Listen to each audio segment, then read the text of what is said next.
And that rounds out Domain 3, Security Architecture and Engineering.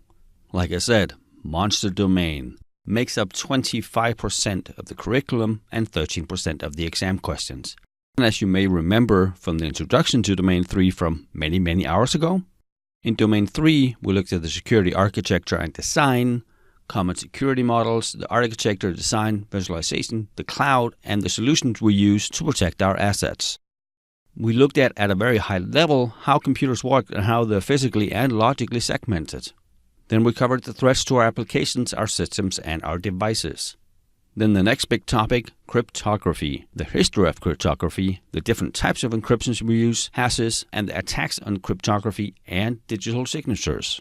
And then the big last part of Domain 3, we looked at physical security. How do we use physical security as an integral part of our layered defense? Not just the logical things you think of with gates and fences and locked doors, but everything we do use the physical countermeasures that can provide us the high degree of confidentiality, integrity, and availability that we need. I hope I have helped you understand Domain 3 a little bit better, and I will see you again in Domain 4.